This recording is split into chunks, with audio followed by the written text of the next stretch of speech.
নমস্কার বন্ধুরা, রুচির কিচেনে সবাইকে স্বাগত জানাই। আজ নিয়ে এসেছি কাঁঠালের বীজের দারুণ সুস্বাদু নিরামিষ একটি রেসিপি। চলুন রেসিপিটা দেখে নিয়ে যাক, আশা করি ভালো লাগবে। এখানে দেখুন আমি কিছু কাঁঠালের বীজ নিয়েছি। বীজটাকে আমি 2 দিন রোদে রেখে দিয়েছিলাম, তার জন্য একটু শুকিয়ে গিয়েছে। এখন এই বীজটাকে আমি কেটে নেব। তো বীজটাকে আপনারা চাইলে এইভাবে হাত দিয়ে খোসাটাকে তুলেও নিতে পারেন, আর তাছাড়া এইভাবে একটা শক্ত জিনিস দিয়ে আমি এখানে হামানদিস্তার যে ইয়েটা হয়, হাতলটা হয়, সেই হাতল দিয়ে এইভাবে কিন্তু এই বীজগুলোকে থেতো করে নেব। এইভাবে একটু থেতো করে নিলে যেমন এই খোসাটাও উঠে যাবে, আবার কিন্তু এটা সিদ্ধ তাড়াতাড়ি হয়ে যাবে, রান্নাটা তাড়াতাড়ি হবে। সেই কারণে এইভাবে আমি বীজগুলোকে রেডি করে নেব। তো দেখুন বন্ধুরা, এখানে আমি কিছু কাঁঠালের বীজ নিয়ে নিয়েছি।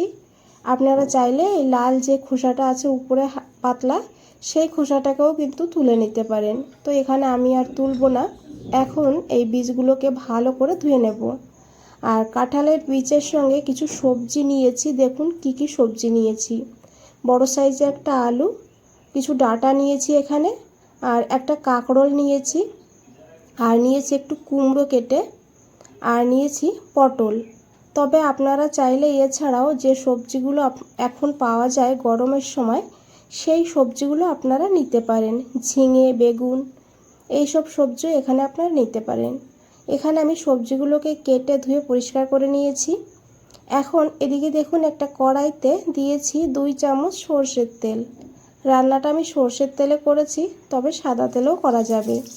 তেল গরম হয়ে গেলে দিয়েছি 1/2 চামচ পাঁচফোড়ন, দিয়েছি 2টো শুকনো লঙ্কা, তারপরে দিয়েছি এখানে একটা তেজপাতা। এখন এই ফোড়নটাকে ভালো করে ভেজে নেব। তারপরে এখানে দিয়ে দিতে হবে কাঁঠালের বীজগুলো। কাঁঠালের বীজগুলো প্রথমে দিলে একটু হালকা ভাজা হয়ে যাবে, আর হালকা ভাজা হলে এটা কিন্তু খেতেও বেশ ভালো হবে। তারপরই দিয়ে দিয়েছি বাকি সবজিগুলো। এখানে কিন্তু আগে পরে দেওয়ার কোনো দরকার নেই, সবজিগুলো একসঙ্গে দিয়ে দিলেই হবে। এখন 2-3 মিনিট সবজিটাকে ভালো করে ভেজে নিতে হবে। খুবই হেলদি একটা রেসিপি, আর বানাতেও কিন্তু খুব বেশি সময় লাগে না। সাধারণ রেসিপি, তবে খেতে কিন্তু অসাধারণ হয়। তো দেখুন বন্ধুরা, সবজিটাকে আমি প্রায় 3 মিনিট হাই ফ্লেমে ভেজে নিয়েছি। এখন এখানে দিয়েছি 1 চামচ কুড়িয়ে রাখা আদা, আর দিয়েছি এখানে চেরা কাঁচা লঙ্কা।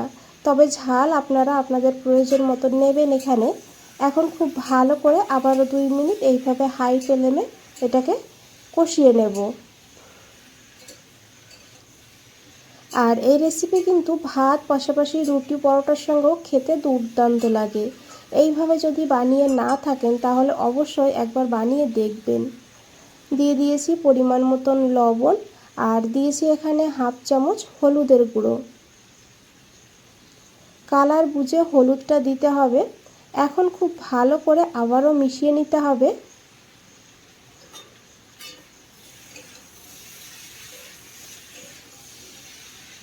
আর এই রেসিপির জন্য সবজিগুলোকে কিন্তু একদম লাল করে ভাজার দরকার নেই।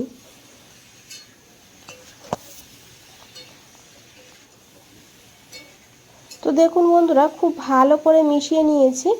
এখন আমি 2 মিনিটের জন্য ঢাকা দিয়ে রেখে দেব। এতে সবজিটা একটু মজে যাবে। আর 2 মিনিট পর ঢাকনাটা সরিয়ে নিয়েছি। এখন একবার খুব ভালো করে মিশিয়ে নেব।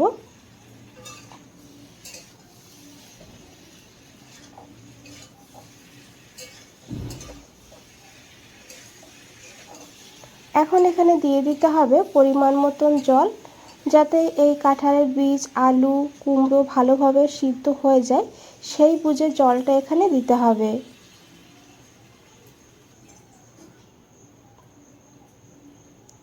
জলটাকে দিয়ে খুব ভালো করে এখন মিশিয়ে নিতে হবে।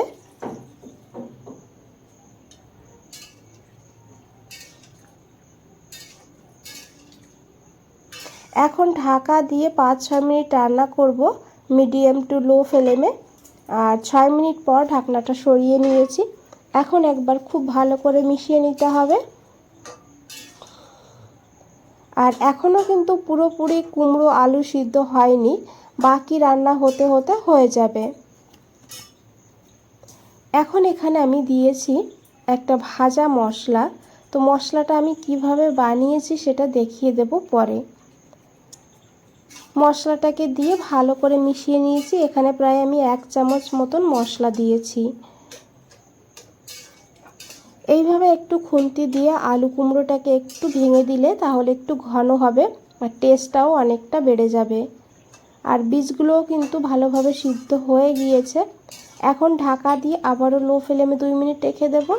আর এদিকে দেখুন আমি মশলাটা কিভাবে বানিয়েছি দেখিয়ে দিই। একটা শুকনো কড়াইতে দিয়েছি 2টো শুকনো লঙ্কা। লঙ্কাটা যেহেতু ভাজতে সময় বেশি লাগে সেই কারণে প্রথমে দিয়েছি। একটু ভেজে নিয়ে তারপরে এখানে দিয়েছি 1/2 চামচ মতন গোটা জিরা। তার সঙ্গে 1/2 চামচ দিয়েছি এখানে গোটা ধনিয়া। যতটা জিরা ততটাই ধনে নিয়েছি এখানে।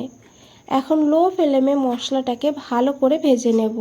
খেয়াল রাখবেন মশলাটা যেন কালো বা পুড়ে না যায়, তখন কিন্তু খেতে ভালো লাগবে না। হালকা কালার চেঞ্জ যখনই হয়ে যাবে তখনই বুঝবেন মশলাটা ভাজা হয়ে গিয়েছে।